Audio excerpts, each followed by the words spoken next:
Good afternoon. It is May 13th, 2024. You're listening to A Little Column A, Little Column B, hosted by Will Leminos and co-hosted by Zach Bishop. How are you doing today, buddy? What is going on, Will? I have a story for you. It is where old meets new. The Mr. Softy, the ice cream truck. You know the sound. It drives around the neighborhood. If you live in the suburbs and people like it, you run out, get some ice cream, kind of a sign that summer has started. They have integrated with an app. So now you are able to you don't have to just go and open your window and listen and find out if the ice cream truck is coming. You can open the app and find out exactly where the ice cream truck is and then plan your day around it and knowing, okay, ice cream truck is three roads over. It'll be over my way in 20 minutes, and then you could be ready. Do you think that we needed a Mr. Softy app, or do you think that we're going too far here? We do have there's two things to all this. I think you can get just about anything you want delivered. And I'm not even a fan of the service. I don't even support it. And they're not even making money. So that's the other silly part about all of those. But I think you have a lot of options of ways to get this. What's a little strange is that you're traveling to a traveling thing. That's like, I feel like you're already on the move. What's the difference between getting on the move and going near where this might be, or the nearest convenience store where you could also get ice cream? Is it that brand loyal? Like, do you really think that stuff in the truck is that much better than what you're going to get in any other freezer section? Like, I think this is more of like a neighborhood convenience that you didn't have to go anywhere, but to already have to travel because this thing's traveling there. I think it's a little too much travel. Is that not the point of it? I've never lived in a populated enough area for an ice cream truck to be a constant. I've seen one around where I live now. I think maybe once a summer. I think maybe at the very beginning, or it might have only been once. I don't really remember, but it seems like something that 20 years ago it made sense. All right, yep. People, it's not quite delivery, but it's more convenient. But now with Amazon, if you want ice cream, you just order it on Amazon and they send it right to your house. You can get your groceries sent right to your house. So I kind of thought that the ice cream truck would have went away, except for maybe some very unique areas. So kind of surprised that that they need an app and that they still exist. I mean, can you DoorDash an ice cream truck? Is that what we're basically saying? Like, I'm going here. I think they have these. I don't know if they still do it. When I was living in a bigger area and they actually had these delivery options, there were certain ones where they would tell you, like, the driver is already on the way to these sort of places. So if you order from there, they'll just add on the order. The driver's already there waiting for it, and will pick up your order also, so you'll get it faster. It's almost like they're telling you, hey, the ice cream man's coming around the corner over here. If you're interested, this is where you do business. I don't know. That's what it sounds like this app is going to do for you. So you can know, and you don't have to just hope that ice cream is coming. You will know. Okay, there's ice cream in the vicinity. But once again, you could just at many different sites and apps and services right now, just get the ice cream already right to you. We really probably shouldn't talk about ice cream, but since we've already done it, is there? I know you didn't have one. Is there a particular item you would want from an ice cream truck? I think just kind of your standard ice cream cone, the one that has the chocolate on the cone and has the peanuts. It's like peanut chocolate on top with vanilla ice cream. I think that's my go-to. Yeah. What about you? Just whatever. Original's fine. I think a sandwich always sounds appealing, but that soft serve melts real fast. So real fast. You got to be on your A game with it's either that. Sandwich. Yeah. This isn't we're gonna eat later. This is I'm eating it out of the hand that just handed it to me. Like, it's immediate. So I do. You're think, not savoring it for sure. I do think I may be somebody who's gonna be. I'll ask for the cone, but I'm gonna ask for a cup too, because it's gonna tip over or drip, or at some point I'm gonna tip it upside down and start forking at it with something. Is that weird? Am I the weird guy for that? No. All right. I'm lactose intolerant anyways.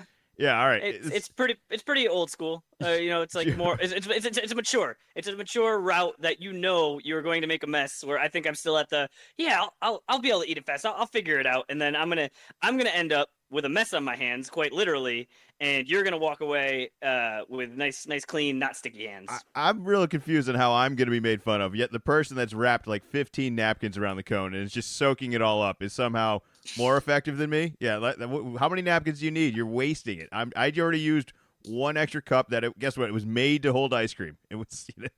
Sorry. All right. No apologies. Maybe we should get back to the actual sports topic of the weekend. NBA playoffs. Is that more relevant? Coming to a neighborhood near you? I do like basketball. Basketball ice cream really pairs well together, so I think this is going to work.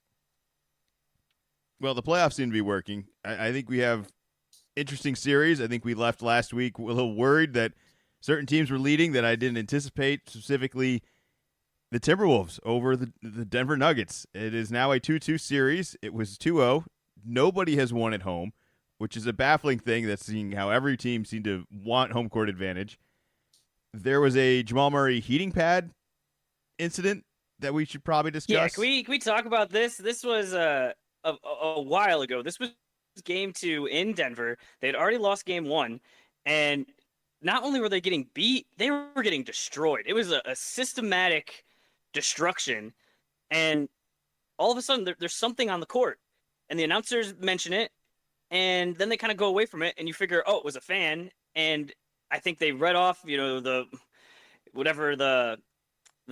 fan guidelines, where it's like big no. You can't be throwing stuff on the court for sure. And then it isn't until half an hour later, I don't even know if they mentioned it on the broadcast right away, but found out on X. No, that wasn't a fan. It was Jamal Murray. So I'm assuming he's getting suspended. I don't care how frustrated you are. You can't throw something on the court. No one got hurt, but it seems like something that would be easily stepped on, slip, and fall. They did fine him $100,000. I believe that's the max. Do you think that he should have been suspended, and for how many games? I would have thrown him out for one. I thought it was silly that they kind of acted like they didn't know who did it when I know they have cameras in every single possible angle of this arena. There's no way they're not going to find whoever did it. And I'm sure originally when they did find out who it was, they assumed it was a fan and were like, oh, wait a minute. This is a little bit more complicated than just finding out who did it. We now have evidence that this was a player, and not only just a player, a pretty good player, a former champion player of just recently in the Denver Nuggets here, and their team's getting crushed right now. I'm a big believer that if you throw the guy out, that's almost like serving your time now, and it's no need for a future suspension. But when you don't correct it and throw him out the game of, I think you have to tag on a suspension for all this. Now, all that being said, you said nobody was injured in all of this, right? Like no injuries were made, right? Or so like there are rules to prevent certain things, that certain terrible thing didn't happen. Now, are we going to punish somebody because the rule was broken and yet no consequences were faced? I think this is a little bit similar, and I'm glad they didn't suspend him, similar to the Suns getting suspended years ago, where guys were suspended for coming off the bench and essentially literally walking over a line that's supposed to prevent them from fighting someone. They didn't fight anybody, but they walked over a line that says, we need to keep you behind this so you don't fight anyone. But I always thought that was so silly. It was like, well, if you're going to suspend him when the actual thing goes wrong when they do cross the line, not like no consequences happened after all that. So I guess I'm just better off with a better quality basketball without Jamal Murray suspended. But I don't think there's another player in the league that really would have dodged this. How likable do you have to be to avoid the suspension? Because I do think there's some favoritism having here, and that if it was someone, say, I don't know, Draymond Green, we're not even discussing this. He gets tossed that game. He's probably suspended the rest of the series, if not the rest of the year. It's like you can't throw stuff. So I'm a little like selfish, I guess, as a consumer, because I think I was rewarded that they did the right thing of giving us the games we wanted. But in a fairness of a league, I think this was a miss. I think they easily it wouldn't. Like, would you have given him a hard time if they suspended him? Like, what was the argument against it? I assumed he was getting suspended. I thought he didn't get kicked out because the referees didn't see that he was the one that threw it, and then you just reviewing that later gets wonky. When does it get reviewed?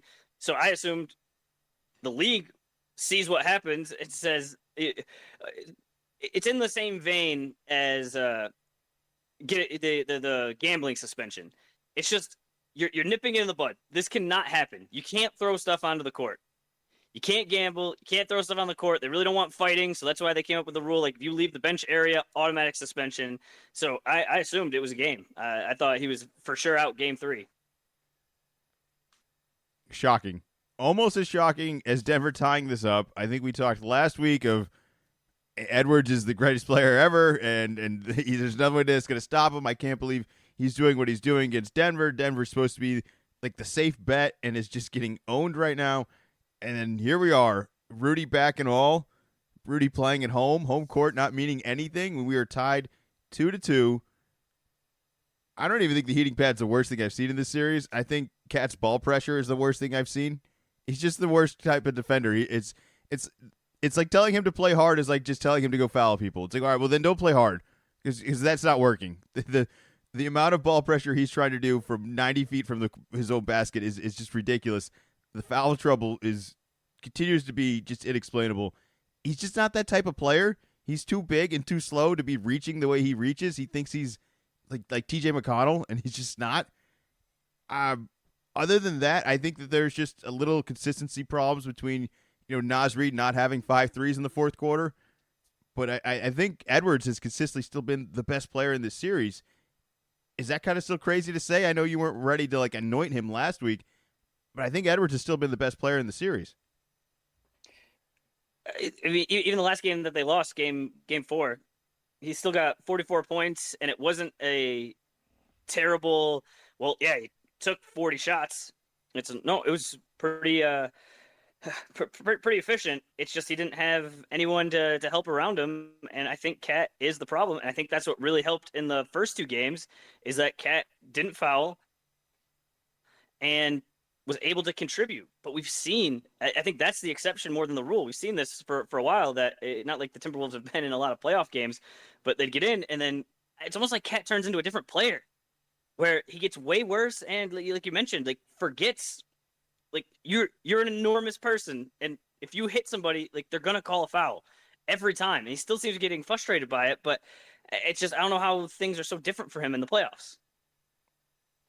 He's not the only one having referee problems. I thought Rudy was just pushing people recklessly last night. He did the money sign again. I bet he gets fined. He should. I think he was completely guilty of all this. I can't believe these monster human beings, who are 2 of the biggest people out in the court, are just shoving people, hoping that no one's going to see. I think yeah, you're not in a pickup game or something. There's cameras everywhere. There's 3 referees. Even if you get away with it in the game, the other team, if you beat them, is going to submit to the league all the times that you push them, and it's for sure going to get noticed. And there's, like you said, they're the biggest guys out there, and I saw the one on Murray. It's just a blatant 2-handed shove in the back. It's an easy call of a foul. I don't even know where you would think that you could get away with it. Murray, I don't even think really realizes he's there. It's not a flop at all. I don't even think it was embellished. It's if you're standing there and someone pushes you in the back, that's all that's going to happen. He didn't fall down. He got pushed forward and he went forward.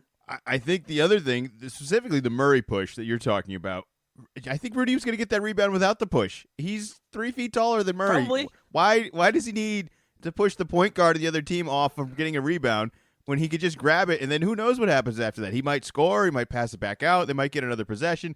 Instead, it puts him back in foul trouble, of which Joker is already doing everything he can to put all the pressure on these guys, and these guys are doing everything they can to put the pressure on him. And it's just this waving back and forth between really hard defense and a whole bunch of fouls. And I think Denver's kind of caught on to that. I think that was caught him off guard in the first 2 games, but I think they're comfortable with what these big guys are going to be bringing him, and they're just working their way around it. I mean, it certainly helps you. You're going to get a game like Aaron Gordon and Justin Holiday last night. I mean, Gordon doesn't miss. I think he has 1 miss. I think it's 10 of 11, which doesn't even speak to the shots he did make. They were just end of shot clock stuff. It really, really needed those makes. It made a huge difference. Holiday hitting a whole bunch of threes made a huge difference. But I thought, I'm listening to this game on the radio. The guy in the radio at the end of half is going crazy. And it wasn't until I got home later and saw the way the end of the first half ended that I really understood. I was like, all right, yeah, this was nuts. I didn't realize he stole it. I just thought he hit a half-court shot and then put in the momentum of that whole string of plays together. I feel like the game was over after this. There was a whole other half to be played, but this end, the 8-0 run, which they just completely blow it in Minnesota, I really feel like they blew the game right there. Is that Is that kind of what you thought? I mean, that half court ending was nuts. It's a Caldwell Pope three, and it's a bad inbound that then Murray picks up and steals again. It's Oh, terrible. It's a terrible inbound. At the very least, you're taking the last shot, and then you turn it over. And so rather than getting 2 or 3 points, now you're giving up the other way. I mean, it's a miraculous shot. It's half court. But I think this just really shows. I was listening to Zach Lowe's podcast earlier, and he was saying, this is why you take the half court heave. Well, it's what 5% chance that you make it, but in games like this, a little nudge, and you definitely have some momentum off of this. And he was joking, saying, if you don't take the ending shot, fine him $100. He said, I'll go to court. He joking, say, I'll take it right to the Supreme Court. Going against the players union. And they even mentioned the site cleaning the glass will even take out those half court heaves. So like in the past, like Marcus Smart was always one. He didn't care. He'd take it. He didn't do the just ran out of time.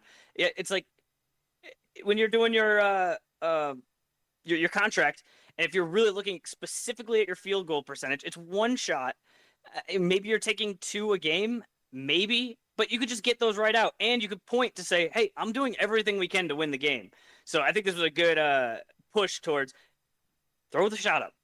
I got an idea. It's fun for everybody. Let's take it one further. I'm already so confused on what the clutch shot is. Let's make the award the guy that just hit the most shots at the end of every time there was a buzzer. We could count it from end of shot clock to end of quarter to end of game. That's an award now. Ooh, okay. Here, I'm gonna tweak it just a little bit. How about it's points based. So you do it in the first quarter, say it's 1 point. You do it in the fourth quarter, it's 4 points. Yeah, even better. Yep. Even better. That's exciting. I mean, and it's also defined. The whole. I don't really want to get into the whole MVP thing and Shaq basically telling him to his face, like, I don't think you should have won. I don't know. It's made for TV. It's certainly an opinion. What was the point of that?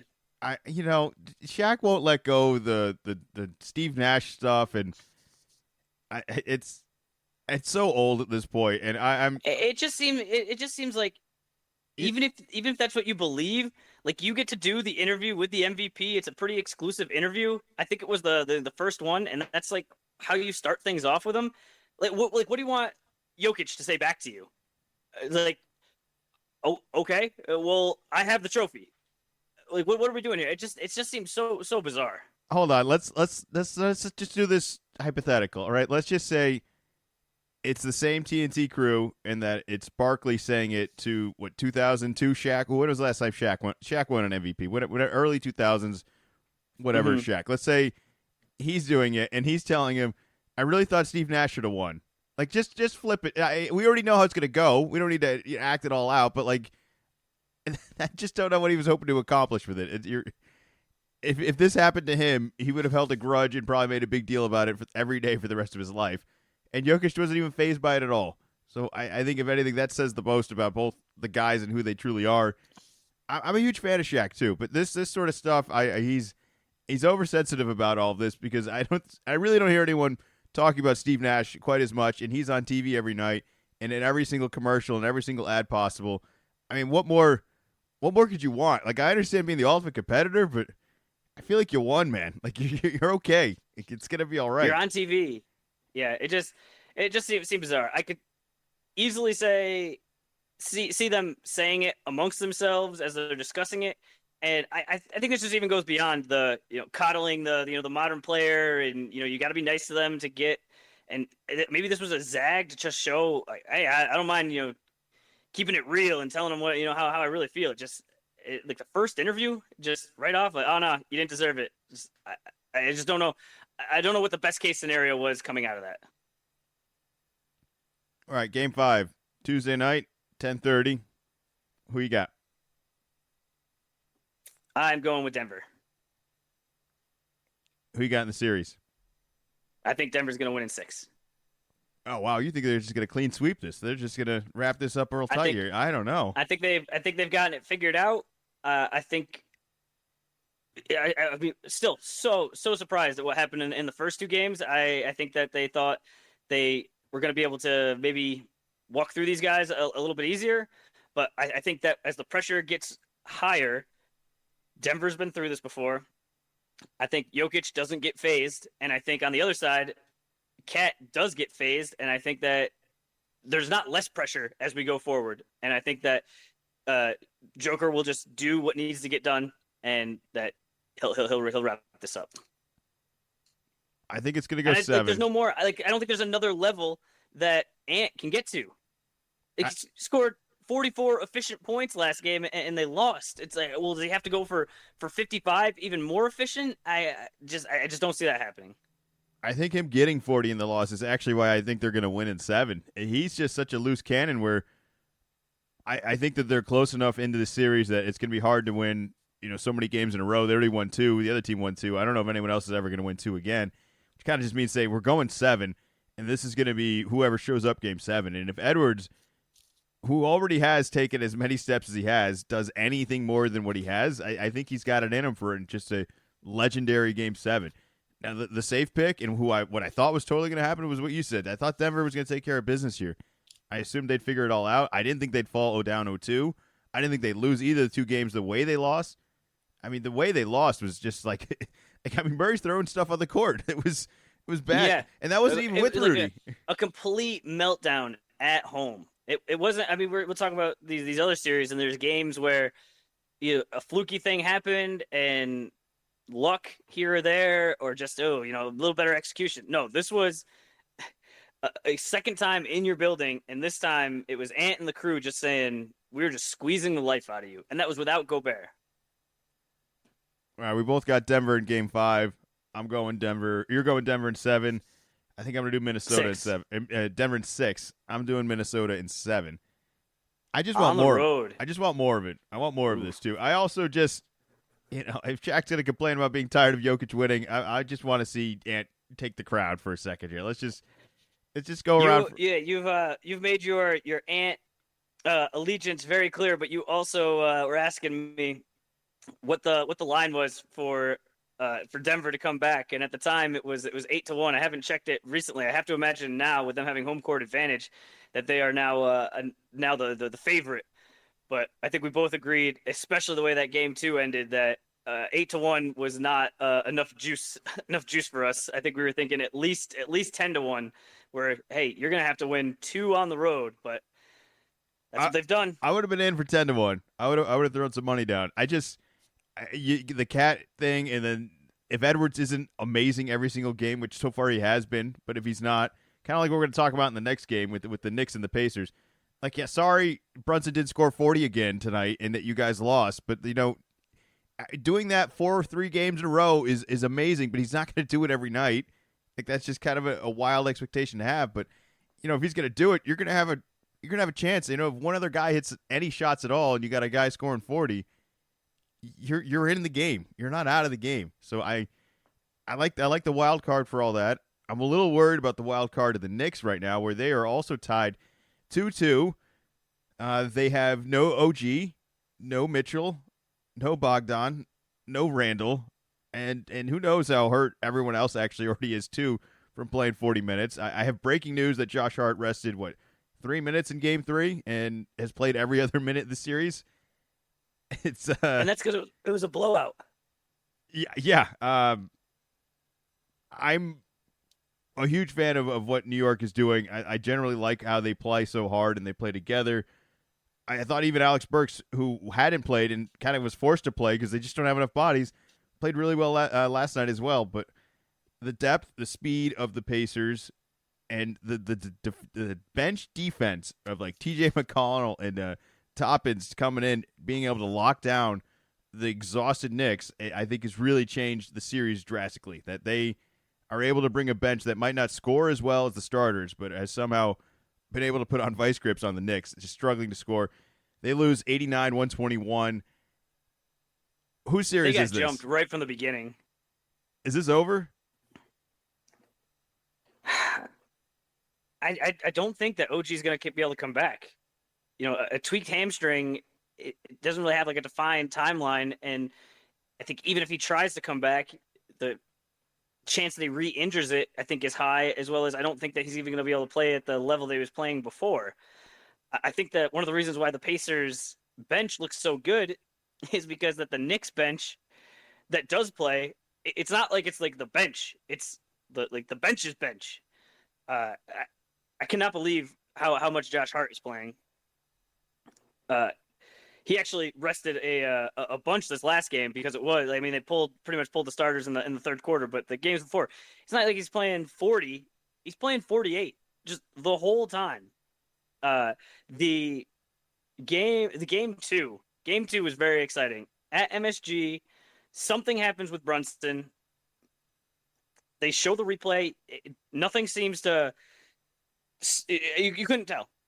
So there's all the speculation, but he's in the back, and it sure looks like he's done. And it's just, oh man, another injury, and then OG gets hurt later. But then Brunson does come back, leads them to victory, and you're thinking, how? If Indiana can't win this game, how are they going to win? And then game 3 rolls around, and I talk about a no yes shot.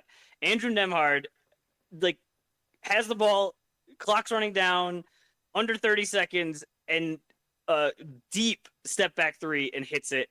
A miraculous shot. Probably just only slightly less miraculous than the Murray shot we were talking about against the Wolves. But the Knicks are a little bit. They're not the zombie Heat, but I don't know exactly what we're gonna call them. But like they keep getting hurt, and sooner or later you're just gonna run out of gas. There's a reason that teams have all of these players, and there's a reason that their guys are starting ahead of them. It's because they're better, and just sooner or later. And I think that's kind of what happened in game 3, or excuse me, in game 4 is they ran out of gas and knew it pretty quick. And maybe this will help them, because I think if this game was within range, even if say if it was 20 points going into the 4th, I think Tibbs is throwing them all out there, and they're going to at least make a run at it. I don't think that the Pacers are some dominant team. Brunson can only do so much, and there's not enough left in the tank. So I am going to go with the Pacers in 6. Pacers in 6. I got Pacers in 7. I still think there's going to be enough fight out of this team, and I don't think Indiana is like that much better, despite doing some really smart coaching of just hitting the weaknesses. They're playing fast. They're playing a lot of pressure. They're making these guys that are going to play these big minutes work for all of the minutes. There's no LeBron recovery while you're playing kind of minutes for any of them. There's guys in your face, and you talk about Josh Hart played all these minutes. He's the only guy I see play 48 minutes in a game, and at the end of the game, I'm like, I know he impacted the game. I know he did, but is he good at basketball? Like, are we still sure? Because he does all these things where I think he's terrible, and all of these ways he has such a positive impact on the game. It's a bizarre effort for sure that is very, very effective. If he was on my team, I would feel completely different, but there is certainly some head-scratching abilities of like, are you a good shooter? I don't even know if you're the best dribbler. You could kind of get fast breaks, but you don't always finish. And then somehow he always makes magic happen, and it's just not reliable. I think at this point, or at least I don't think it would hurt. Don't have. They didn't really have an option before, and now they really don't have a backup option. What I'm impressed by with Hart is, you see LeBron. LeBron's much older, but what he is really good at is taking advantage of different points in the game to not give a full effort, or maybe not give any effort at all, or little things like on a foul shot, walking to the other end of the court, so you're not running down during the play. You're already there established. Hart's playing 48 minutes, and if there's a chance that he's going to get close to an offensive rebound, he's just going after it. And it doesn't seem like he's really doing any sort of, all right, I'm going to try to conserve some energy here because I know I'm playing the full time. It's just all out effort all the time. And someone asked him in one of the post game, hey, you getting tired? You think you're going too much? And he gave me just a really good answer. It's like, how can you not like this guy talking about, hey, like there's blue collar guys waking up at 6 o'clock in the morning, working 2 jobs. Like those are the guys that are tired. Like I'm just playing a basketball game. Man. I can still go more. It's just like, all right, man. Effort gets you a long way. It's just about anything. All right, let's move on to the next series. Boston won 106-93, leading 2-1 against Cleveland. I was hoping for a sweep. I don't think it's going to happen. I'm not even sure we're going to be able to wrap this up in 5. It's what I'm still predicting because I just won't shy away from predicting a sweep and then being like, oh, well, it's going to be in 6 then. It's like, no. I'm going to edge bit by bit and be wrong game by game. But for now, I got Celtics in 5. I thought Horford got completely cooked the other day, and I know we don't have Porzingis, and the next best bet is I don't even know who the next best is. It's just not another. It's a slim small bench, which I'm at the point. Let's just go small. Why do we need to go big at all? I mean, Mobley is only going around Horford. He's not going through him. There isn't any bodying. There's not anyone on that team that is extremely physical that I don't think Tatum or any of our big guards like Drew would be able to handle. I think they would be fine. I just can't keep watching Horford getting targeted off the pick and roll with Mitchell doing another step back 3 in his face, or Mobley just jab stepping around him and dunking. I like Al. It's been a hell of a run, and I don't think that if we bench him this series that he won't be used in the future as soon as the next series. But I don't think this is the one for him. I can't watch him just completely get targeted every single time. I'd rather Hauser play and we just have a better shooter out there with a little bit more offensive flexibility and just punt the defense. Am I crazy? Because I think we just need to put pressure on all these guys we said that are really good at defense need to start playing defense. Is that wild to say? The way that it kept happening over and over again, this was on purpose. If this happens a couple of times, and then you try to double team, you do something else, but that we kept letting the switch happen. This was the game plan, and I hated to see it. It just brought back so many memories from the finals where they kept doing it and Steph kept hitting shots. But I think that this might have to just be something that we live with. And I don't think that he is going to continue to hit these step backs at this clip. He really wasn't going past Horford. It was just he went 7 for 12 from 3, and a lot of those were difficult step backs. And I think maybe we're thinking, just let him work himself out. I guess Luke is the next guy up, but Horford he's not going to be as effective playing. He played 39 minutes. If he's up towards 40, we got to find some more time to give him rest because he's 38, and I did see Porzingis was working out, getting some shots up, but I think he's still a ways away. And I know Al has gotten a lot of rest this year, but I don't want to be playing him these big minutes because we're going to need him going forward. But as much as I didn't like it, I think this was the game plan going in, and I just wish we didn't make the switches so easy. It just seems like there's at least some wrinkles we could throw in there, but maybe this was the thought of Mitchell can try to beat us with these step backs, and he won't be able to do it consistently. I just feel like we built this roster where it's like, hey, we have 4 guys that can switch on anyone, and we're like, well, we're going to make the one guy who isn't one of those 4 guys guard the other guy's best player because the rest of the guys are really good at guarding guys in the corner, and nobody's helping at all. We'll just leave our worst defender pretty much out to dry. It's like if it was any other guys on an island out there, they'd be fine. They're one of the 4 best defenders in the league. It's not a problem. But if you keep throwing Al out there and expecting him to be Drew Holiday, Derek White, Jason Tatum, or Jaylen Brown, it's just not going to happen. He's just not he's not that type of defender anymore. I think the problem is that if you put Hauser out there, it's the same result, but Hauser's even smaller. So at least with Al, you have a taller guy. He's got to shoot over. Yeah, but it's not like he's getting offensive rebounds anyway. I mean, Pritchard gets more offensive rebounds than Horford. It's just not a good matchup. I hate that we have such a vulnerability when we're supposedly going to have an impenetrable defense, and yet we're just opting for this weakness to be out there. Well, we're saying this, and we held Mitchell to 33 points, and the whole team, under 100. I mean, anytime you hold a team under 100 in the modern NBA, like that's good. That's good defensive effort.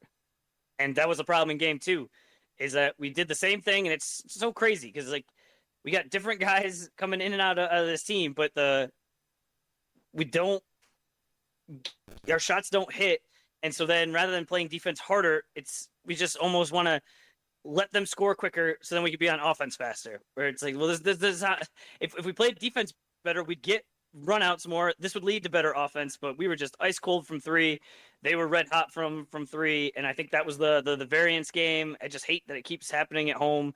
I'm not going to get bent all out of shape, especially after how Game 3 went and how it's just a week and a half ago we were going through this with the Heat, also in Game 2. And so we just got to get our act together tonight. It has nothing to do with our ability. It just seems like a mindset or there's just like a lull. And I didn't even think in this game too that it was jacking up too many threes. I thought we started the game. Tatum drew 2 fouls. It was very similar actually to Game 1 when Jaylen Brown drew 2 fouls right away. I thought we were taking it to the hoop, and just the threes just weren't falling. And that's the whole live by the three, die by the three. But I don't think that it was just over the top like maybe it has been in past years.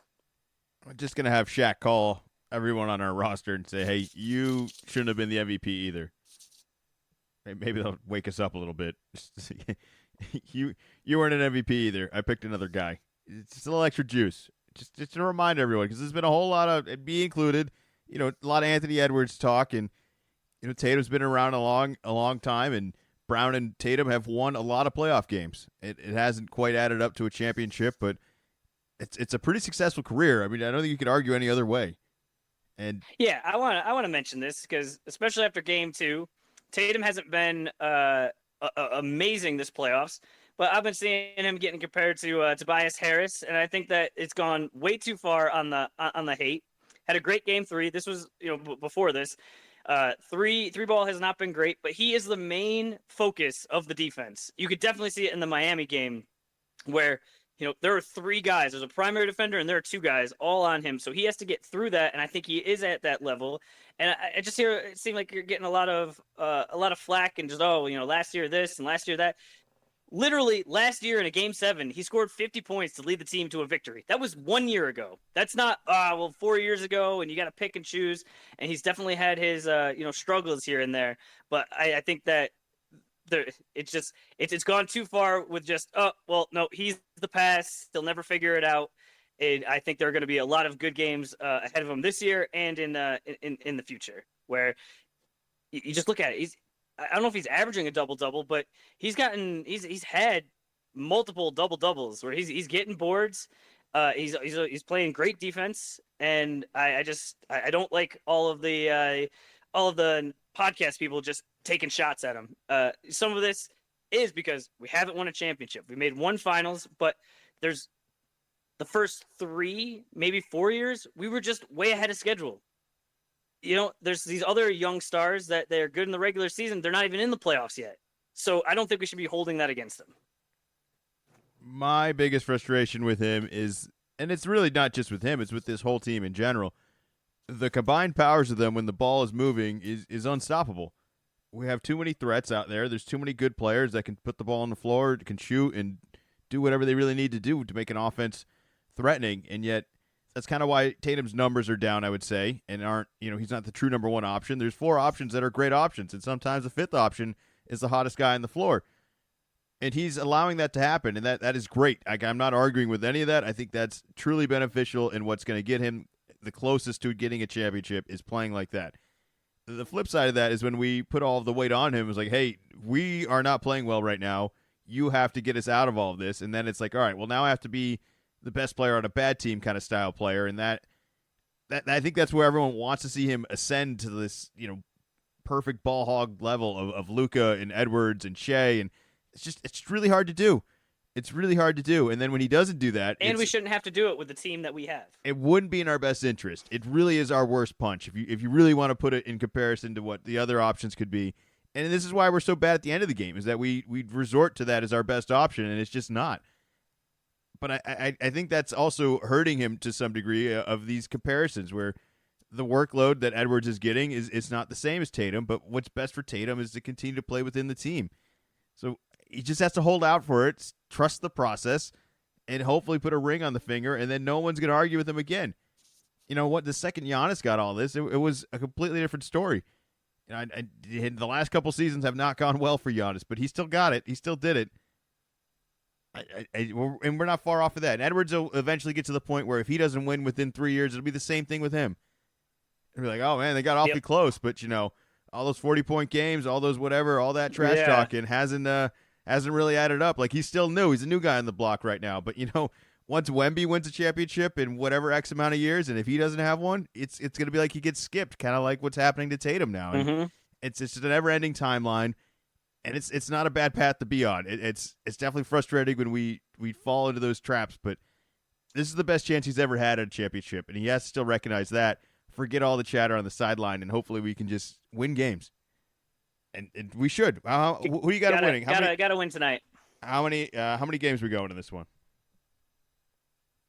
Celtics in 5.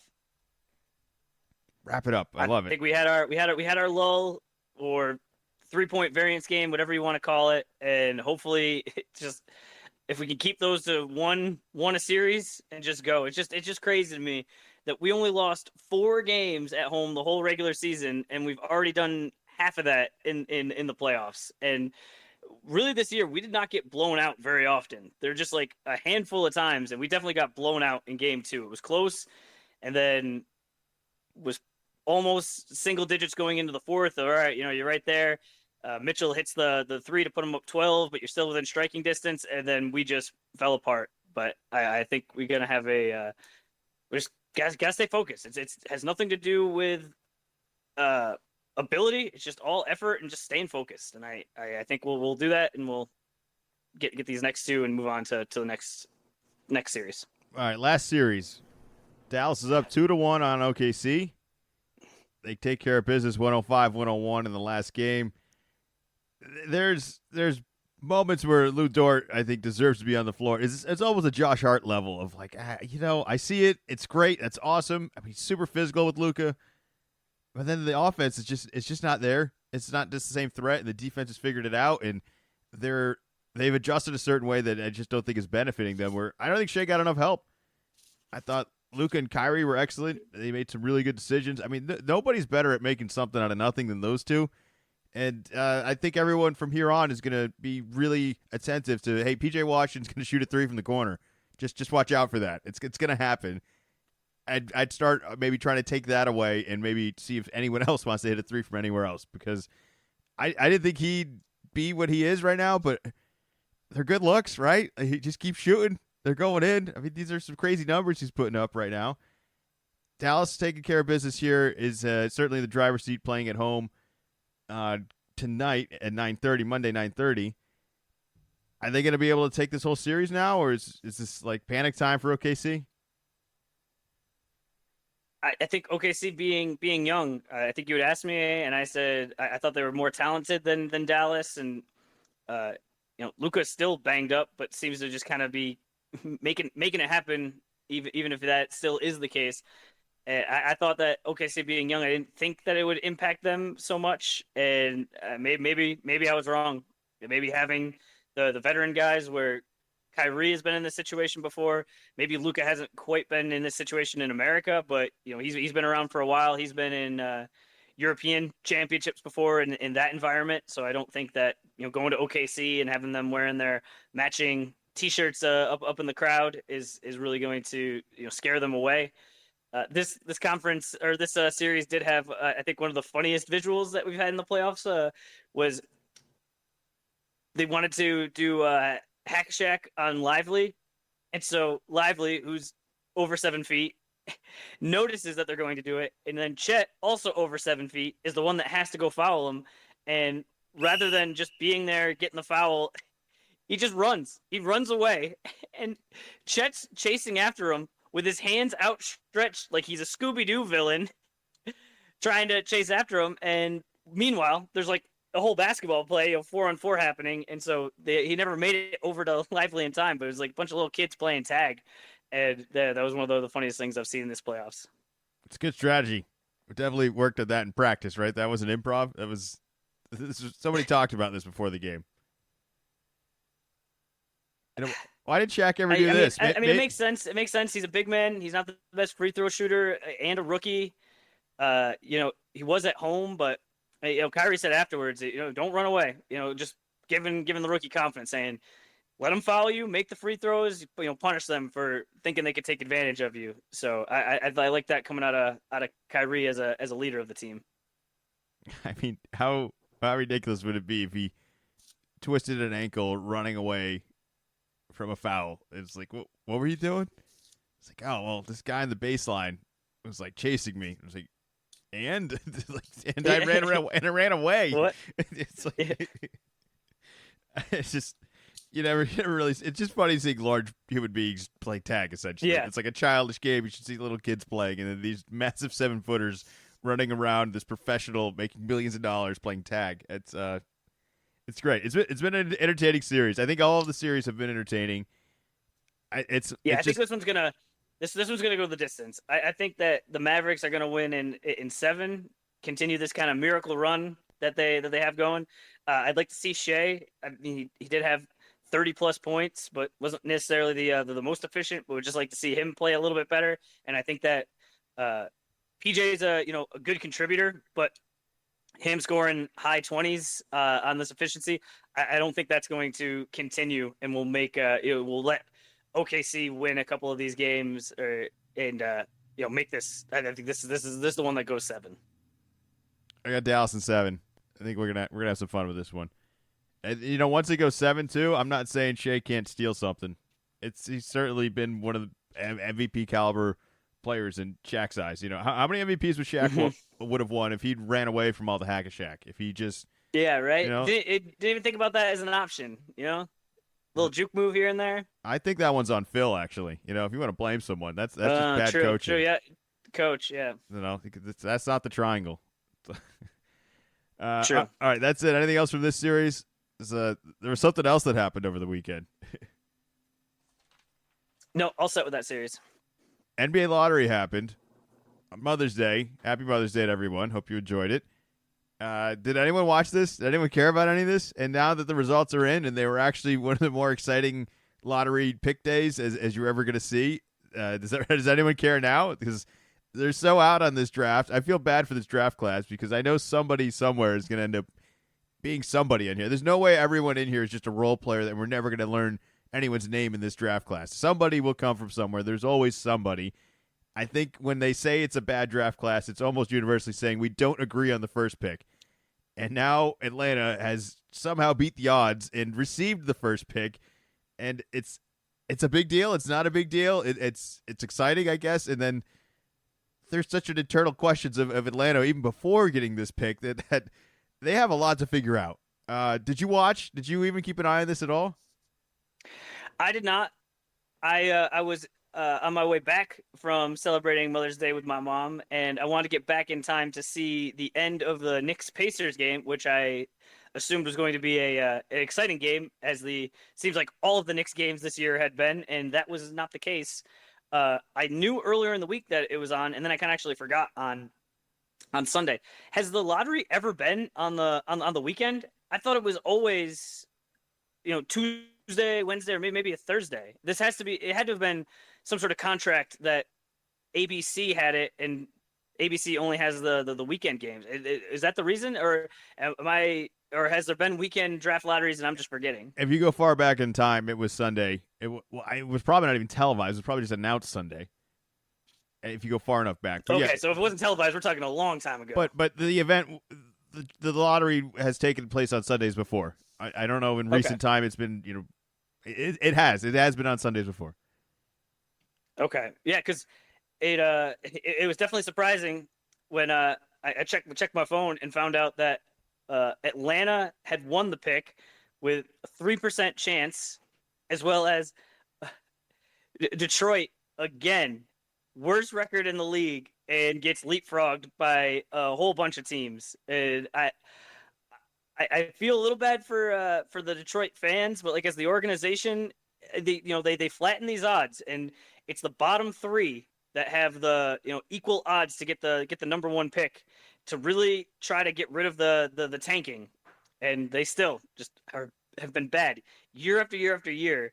And this is one of those drafts. It's really a letdown after the past couple of years, where 2 years ago we had the big 3 up at the top, and it seemed like any one of those guys would be good. And Chet and Jabari is kind of maybe the weakest of the 3, but Chet and Paulo have definitely looked like they could be guys on good teams. Both teams in the playoffs this year, and then last year, of course, you have Wemby, but this year I haven't come across any anybody in the media that said, "Oh, no, this is going to be a really good draft." I think this is going to be like a Anthony Bennett year where the guy that gets picked first, I don't think there's going to be necessarily a consensus, and it could come out of nowhere, and it's going to be a lot of pressure on that guy. Where really, probably 1 through 20 are all just pretty close to the same, and no real stars, and we won't really know till later on, and it'll probably have much more to do with fit than their ability or their potential right now. I mean, I'm looking through the list, and the top three we have Zechariah Rissache, foreign guy, don't know anything about him. Second guy, Alexander Sarr, also international. He's coming from, I believe he's playing in Australia right now. I believe, and he's originally from France. And really, the only reason that I know him is that his older brother Olivier Sarr, close to maybe playing in the NBA. He's playing in the G League. He played for Kentucky, so that's the only reason I know him. And then the third guy, Donovan Clingan, he was on UConn, 7'2", big center, but he's really more of a like the old school center of really tall, around the hoop, rim protection, but is not a shooter. And like that's the third guy. Like last year, and for sure, generational talent, all that, possibly the greatest talent of all time. We'll see how it works out. Is like he's taller than that and has guard skills. So just the drop down is a lot. And yeah, I don't see Detroit being much better, and I think they're going to be in the lottery again next year. I wrote down little comments by each pick here. So for Atlanta, I just wrote wow because, I mean, just beating the odds, and then also just the amount of media that we're now going to discuss between Trae versus Murray, and they're going to move one of them, and then as well as you just mentioned, like nobody's picked a true number one, and Atlanta, who has not exactly made a whole lot of great decisions of recently, is now in the driver's seat of basically being picked apart for making the wrong decision. It's a gift and a curse, the first pick, but so just as a little comparison, like you talk about beating the odds, if this had happened last year, where Atlanta was, do you know who would have got the first pick? I no us. It was the Mavericks, and remember the Mavericks like lost down the stretch, and we kind of like everyone made fun of them. Yeah. And it was like, oh, what are you doing? You should have, like, if you had made at least a little bit of an effort, you could have gotten to the playoffs. So who knows what's going to happen? See what happened with the Heat. Some of these other teams that were able to make a run. And oh boy, imagine Wemby on this current. Like he's in the Lively spot where Lively's been playing great, but he's not Wembanyama. So it's not nearly the same this year. Where I don't know. I don't think any of these guys coming on Atlanta is really going to move the needle. I think they're still going to be middle of the road team. Maybe a 6, probably in the play-in game again, and that's if they don't make some sort of drastic move on. Do you trade away Trae and then you get more assets, or Murray and it'll be less assets, but you try to still continue to build around Trae? I think out of all the years to scoop the number one seed. Or not seed, the number one pick. I think this is the kind of most meh kind of year to do it. Well, I thought one of the funniest things I saw was like everyone feeling bad for Detroit at 5, which I wrote just "oh no" next to it because the ironic part is they would have got a better pick if they just won more games, because then they would have been the Atlanta spot. There's some theory to that as well, is that one of these teams could have won one more game and jumped to the Atlanta spot, and who knows what happens then? Then it's them instead of you. At Washington's going to be at 2. What I wrote next to them is we need help. Houston's going to be at 3, which is just a sneaky good team, is what I wrote next to them. I don't know what value they're going to find there, but they already have, like, they're good. That team is, I think, built to some degree, and whatever they add this year is just additional. At 4, you're getting San Antonio, where we already talked about Wemby. This is like Thanos is coming, all right? This is inevitable. This is going to happen. And they're at 4, and they're at 8, of which they're going to get 2 shots at whatever crapshoot of guys are going to be left in this. Of which, who knows what they get. Somebody could fall to all this. They could get the perfect role players, and either way, they're going to have Wemby next year again. Detroit's at 5. Oh no, Charlotte. I said maybe next year. Maybe they'll get a better pick next year. They're going to be back. Portland. Oh, they got a new coach. Yeah, are you familiar with him?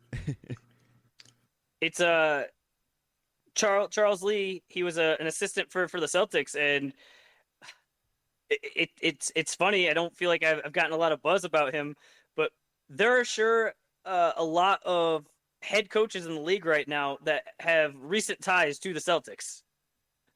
They've all figured us out, but luckily we're not going to have to face Charlotte anytime soon. They'll definitely be back next year. Portland at 7, they're going to be back next year. San Antonio's at 8. Memphis at 9. I think this can end up being something sneaky here. I think there was a world in which Memphis is like, all right, fine. Suspend Ja. We'll punt the season. Marcus is out. Everyone else, Jaren Jackson's hurt. Maybe this 9 pick Everyone will be got top. hurt. Maybe this 9 pick will be top 5, and to fall at 9, it's kind of like the bare end of like probably worst case scenario what this could be. But it's still something. Like this is still a team. They should be fine even without a pick. Just everyone coming back healthy should be back towards the playoffs in the West. Yeah, next to them I wrote we won't be back. They are not going to be in the lottery next year, or at least I certainly hope so. Utah at 10. I feel like this plan is like not exactly going according to plan for them. I think they have good value, and Danny's won every move he's made. But if the idea is to build with youth talent, at 10, you're not really in the game here. There's not enough skin in this, so I feel like that's kind of a miss for them, and I'd be a little bummed out. But they got plenty of stuff going forward. At what point does this start for Utah? Like, are we starting to be good this year, or next year are we kind of where they were this year, where it's like we could be a little bit good and we could maybe trade some of these pieces for future assets? But at what point does the building really start? Because 10's not getting it done, right? Especially this draft. That's really all I got for the NBA draft, because I think it's ridiculous to think this far ahead, and it's already weird that we had Wemby as the universal number 1 for so long last year and years kind of upcoming. But I'm worried that nobody's really nominated any of these guys, and the more foreign guys we bring up, that's like, I don't know. Are they Luka or are they not? Because that's really what I need to be defined by. You got anything else for any of this? Anything else for the people out there? The only one other thing draft related, and if this was anybody else, it wouldn't make the news, but because of his dad, it does. Bronny James was cleared by the NBA to health-wise to stay in the draft, and it sure sounds like he is fully committed to the NBA, will not be returning to college. What are we even going to do? I can't even pick who the number 1 pick is. I'm supposed to pick if Bronny's even going to play. I mean, I don't know what to say to any of this. That's great. I'm glad he's healthy, right? That's the real takeaway. Yeah, from especially this. After last year, has the cardiac issue, and just that he was able to play basketball again, it is impressive. It sure seems like he's still very far away from being able to play in the NBA, but I would have thought staying in college, but I don't know, maybe that hurts you because you just get older, or maybe just with the situation that he's in, it's just better off being in the G League, and it's just easier with the schedule. I don't know. Well, I don't know what's going to happen there. How much longer are we going to have the G League? This is the last year of it, right? Aren't they closing that down? No. Still having the G League. They're getting rid of the G League Ignite. Ignite. All right, the Ignite The high team. school team. Okay. Or the equivalent of the high school team. Okay, that makes more sense. Is that where he's going to end up? And is that even? I just don't know if you're Bronny James, if that's the world you really want to do. But it seems like that's the steps he's going to have to take. I mean, even if he gets drafted to a team, breaking rotation over a lot of the guys out there, it's just going to be hard. It's not going to be easy. It's not supposed to be easy. And there's a whole lot of other guys trying to fight the same battle. So I don't know what else to say for him. Just glad he's healthy, and I wish him the best. But I can't even pick who the number 1 pick is. I'm going to try to decide who the guy who might not get drafted is supposed to go. There's nothing here. All right, anything else you want to remind the people out there? Subscribe, Little Column A, Little Column B, Spotify, YouTube, Facebook. You follow Zach on his X account, which is Wicked Z-Man 24. Floor is yours. You got 30 seconds. Yeah, just the last thing is tomorrow, Caitlin Clark, actual WNBA debut. So she's been looking pretty good in the preseason games. It looks like some of the talk that once she has to play against grown women, it's going to be different. I think she's still going to be a lot of fun, and it's kind of cool with the WNBA playing in the spring/summertime. It's like wasn't Caitlin Clark just playing in the Final Four a month ago? Sure was. So hopefully that momentum can continue. But that is going to be on ESPN2, so nationally televised game. I think it'll be worth checking out. Hopefully she puts on a show. How many step backs do you think? How many? Attempts or makes? Makes step back threes. Over under 4. Two. Two? 2 makes under. I'm going 4. She's gonna have a lot. We'll be back. Thank you.